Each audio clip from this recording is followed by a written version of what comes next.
Assalamualaikum warahmatullahi wabarakatuh. Kami dari kelompok 2 akan membawakan materi pengangguran dan kemiskinan.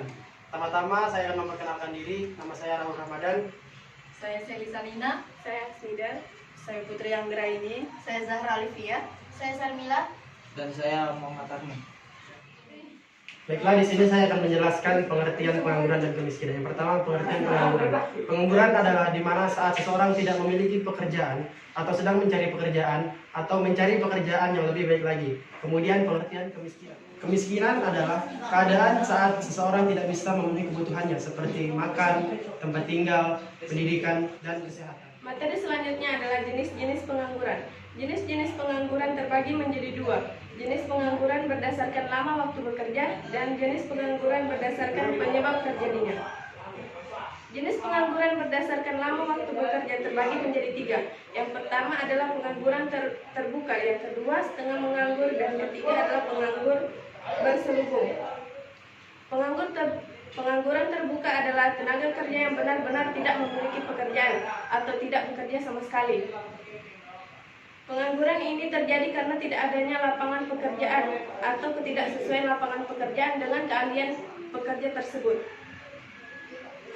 Setengah menganggur. Setengah menganggur adalah tenaga kerja yang sedang bekerja tetapi bila diukur dari segi jam kerja, pendapatan, produktivitas, dan jenis pekerjaannya tidak optimal. Biasanya tenaga kerja setengah menganggur ini merupakan tenaga kerja yang bekerja kurang dari 35 jam selama seminggu. Yang ketiga adalah pengangguran terselubung. Adalah pekerja yang bekerja tetapi tidak sesuai dengan latar pendidikan dan keahliannya. Selanjutnya adalah jenis pengangguran berdasarkan penyebab terjadinya. Penyebab terjadinya terbagi menjadi 4, yaitu pengangguran struktural, pengangguran konjuntural, yang ketiga adalah pengangguran frisional, yang keempat adalah pengangguran musiman.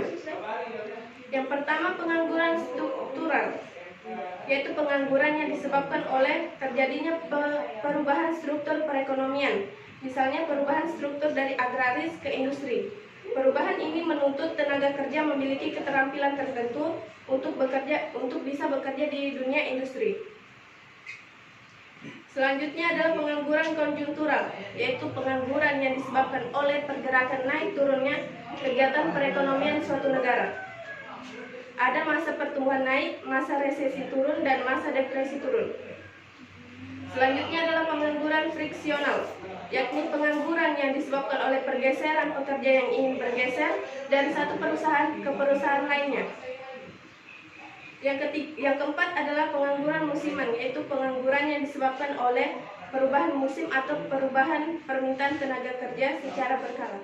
Adapun jenis-jenis kemiskinan, yaitu pertama kemiskinan subjektif, di mana kemiskinan ini terjadi karenanya seorang yang memiliki pemikiran yang memang dasarnya dia tidak terpenuhi secara cukup. Contohnya tuh kayak pengemis musiman. Nah, itu tuh di kota-kota besar sering muncul. Yang kedua, kemiskinan absolut, itu dikarenakan seseorang atau keluarga yang berpenghasilan di bawah standar. Contohnya tuh keluarga yang kurang mampu. Yang ketiga ada kemiskinan relatif, di mana kemiskinan ini terjadi karena pengaruh kebijakan pembangunan. Contohnya kayak karena lapangan pekerjaan sedikit. Nah, yang keempat ada kemiskinan alamiah. Kemiskinan alamiah ini karena disebabkan oleh terjadinya alam sekitar, karena sumber daya alam ini yang langka. Contohnya masyarakat di benua Afrika yang tanahnya kering dan tandus. Terus yang kelima ada kemiskinan kultural. Ini disebabkan akibatnya kebiasaan atau sikap masyarakat dengan budaya santai dan tidak mau memperbaiki taraf hidupnya. Contohnya itu suku Baduy. Nah, suku Baduy itu dia masih mempertahankan adat istiadatnya. Nah, jadi mereka tuh menolak kemajuan zaman. Yang keenam ada kemiskinan struktural, di mana ini terjadi karena struktur sosial tidak mampu menghubungkan masyarakat dengan sumber daya yang ada. Contohnya masyarakat Papua yang tidak mendapatkan manfaat dari Freeport. Penyebab pengangguran dan kemiskinan. Yang pertama, penyebab pengangguran. Yang pertama, besarnya angkatan kerja tidak seimbang dengan kesempatan kerja. Maksudnya adalah kondisi di mana jumlah angkatan kerja besar daripada kesempatan kerja yang tersedia. Karena kondisi sebaliknya sangat jarang terjadi. Contohnya di perusahaan itu dia membuka lowongan cuman yang mendaftar tuh 5 orang, sedangkan yang akan diterima cuma 2 orang. Maka itu namanya angkatan pekerjaannya lebih besar daripada kesempatan kerja. Yang kedua, struktur lapangan kerja tidak seimbang. Upaya tenaga kerja tidak terdidik di sekitar pertanian cenderung lebih rendah daripada upaya tenaga kerja yang sama di luar sektor pertanian. Dengan demikian, terjadinya perbedaan mutu tenaga kerja antara sektor pertanian dengan sektor yang lain. Yang ketiga, kebutuhan jumlah dan jenis tenaga terdidik dan penyediaan tenaga tidak seimbang. Besarnya keseimbangan kerja belum tentu menjamin tidak terjadinya pengangguran, karena belum tentu terjadinya kesesuaian terjadi pendidikan yang dibutuhkan yang tersedia. Hal ini dapat mengakibatkan sebagian tenaga kerja tidak dapat mengisi kesempatan yang tersedia. Contohnya kurangnya pendidikan. Jika kurangnya pendidikan, maka contohnya yang dibutuhkan tuh pendidikan S1, sedangkan yang melamar tuh cuma pendidikan SMA.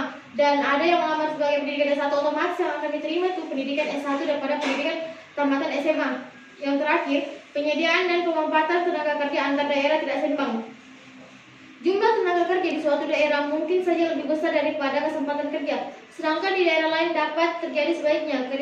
Keadaan tersebut dapat mengakibatkan perpindahan tenaga kerja ke daerah lain, bahkan ke negara lain. Contohnya diterangkan tuh contohnya di Sebatik, kekurangan tenaga kerja pendidikan BK, maka akan dieksporlah orang Tarakan yang jadi lulusan BK diekspor ke Sebatik untuk mengisi lowongan tersebut. Kemiskinan. Yang pertama, angka pengangguran tinggi. Keterbatasan lapangan pekerjaan itu dapat mengakibatkan angka pengangguran menjadi tinggi. Hingga semakin banyak pengangguran tersebut, maka tingkat kemiskinan juga semakin meningkat. Peningkatan tingkat pengangguran tersebut menimbulkan masalah seperti pengemis, tindak kejahatan, serta lain sebagainya. Yang kedua, pertumbuhan penduduk. Semakin banyak penduduk suatu negara, maka otomatis tuh pengangguran kemiskinan semakin meningkat. Yang ketiga, faktor malas bekerja. Ini menjadi bahan utama kenapa kebanyakan kemiskinan, karena orang tuh malas bekerja. Contohnya tuh dia malas bekerja karena latar belakang pendidikannya tidak sesuai dengan yang dikerjakan, sehingga dia membuatnya malas bekerja. Terus tuh yang keempat, beban keluarga. Banyaknya anggota keluarga yang tidak diimbangi dengan adanya peningkatan dari pendapatan yang didapatkan itu menimbulkan kemiskinan. Hal ini terjadi salah satu faktor penyebab kemiskinan. Sebab banyaknya anggota keluarga, maka semakin meningkat pula tuntutan dan juga beban hidup yang harus dipenuhi. Yang keempat, tingkat pendidikan yang rendah. Salah satu yang menyebabkan kemiskinan adalah tingkat pendidikan yang rendah. Karena dari tahun ke tahun yang dibutuhkan itu pendidikan semakin tinggi. Contohnya pendidikan, dia ini ingin contohnya perusahaan membuka usaha, terus tuh yang diutamakan tuh pendidikan S1, sedangkan yang daftar cuma lulusan SMK, lulusan SMA, otomatis perusahaan akan lebih mengambil pendidikan yang tingkat S1. Terus tuh selanjutnya, keterbatasan lapangan pekerjaan. Penyebab kemiskinan ini adalah keterbatasan lapangan pekerjaan. Masyarakat dapat memenuhi kebutuhannya karena dengan bekerja seseorang mendapatkan upah yang nantinya digunakan untuk memenuhi kebutuhan. Karena keterbatasan lapangan pekerjaan dapat mengakibatkan orang kemiskinan karena seorang pasti akan mencari pekerjaan, sehingga mengakibatkan orang tuh agak malas sudah bekerja karena otomatis tuh lapangan pekerjaan tuh sudah tidak ada, jarang, jadi dia tuh malas bekerja. Adapun dampak pengangguran dan kemiskinan. Dampak pengangguran yang pertama, menurunkan pendapatan per kapita dan pertumbuhan ekonomi. Dan yang kedua, meningkatkan biaya sosial. Yang ketiga, menurunkan aktivitas perekonomian. Yang keempat, menurunkan penerimaan negara. Yang kelima, menurunkan ketingkatan keterampilan. Yang keenam, kegiatan distribusi kurang lancar. Yang ketujuh, terjadinya kemiskinan. Yang kedelapan, kurang gizi. Yang kesembilan, tindak kriminal meningkat. Yang kesepuluh, produktivitas tenaga kerja rendah. Oke, baiklah, di sini saya menjelaskan dampak-dampak dari kemiskinan. Yang pertama adalah angka kematian yang tinggi. Yang seperti kita ketahui, masyarakat yang hidup di bawah garis kemiskinan biasanya susah untuk mendapatkan akses kesehatan yang begitu memadai, sehingga meningkatkan angka kematian pada masyarakat yang hidup di bawah garis kemiskinan itu meningkat. Yang kedua, kriminalitas meningkat.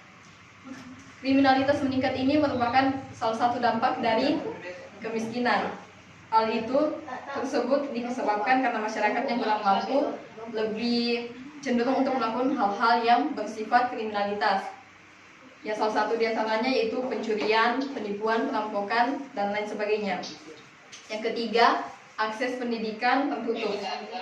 Dampak kemiskinan ini sulit untuk mengakses pendidikan. Hal ini dikarenakan biaya yang begitu mahal untuk masyarakat yang hidup di bawah garis kemiskinan. Yang keempat, pengangguran yang semakin banyak. Banyaknya masyarakat miskin yang tidak maksudnya untuk melakukan pendidikan itu menyebabkan mereka untuk sulit bersaing di dunia kerja. Yang terakhir yaitu munculnya konflik di masyarakat.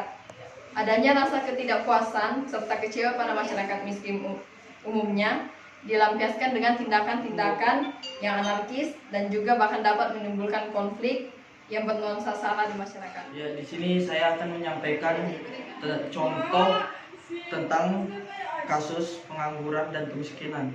Dan di sini saya mengambil contoh kasusnya. Yang pertama itu kasus pengangguran yang berada di Kaltara. Jumlah kasusnya di Kaltara pada bulan Agustus 2019 mencapai 349,105 orang, bertambah banyak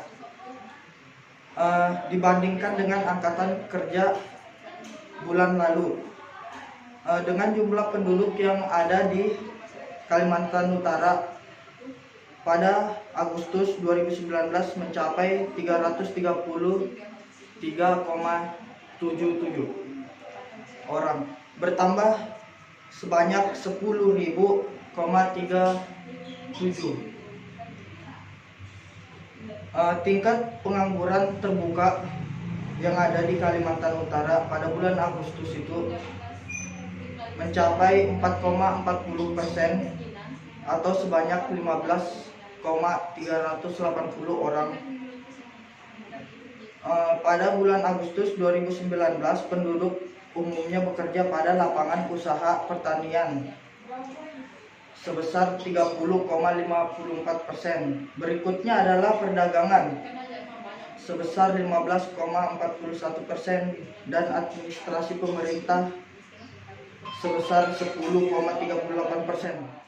Dan saya di sini mengambil contoh kasus kemiskinan yaitu di Indonesia yang berada di Kalimantan Barat.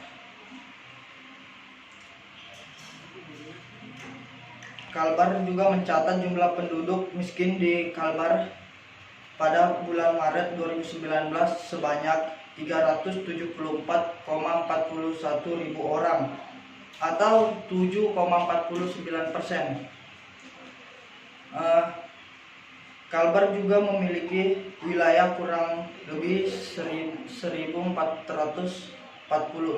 km persegi, dan itu mungkin lebih dari setengah Pulau Jawa. Oleh karena itu luasnya yang mencapai luas dari Pulau Jawa tentunya ini akan menjadi penghambat bagi pemerintah di Kalbar untuk menangani masalah kemiskinan. Dengan juga anggaran yang diberikan oleh pemerintah itu sekitar 5,6 triliun. Tentunya itu tidak akan cukup bagi pembangunan di Kalimantan Barat. Angka kemiskinan juga di sana tercatat 7,3% dan tingkat nasional itu mencapai 9,66%. Oleh karena itu cukup tinggi angka kemiskinan yang berada di Kalimantan Barat. Dan kabupaten yang berada di Kalimantan Barat juga yang tercatat mengalami kemiskinan paling tinggi adalah Kabupaten Melawi, Kabupaten Landak, Kabupaten Ketapang, Kabupaten Sintang, dan Kabupaten Kayo Utara. Itu tentunya sekian dari saya. Assalamualaikum warahmatullahi wabarakatuh.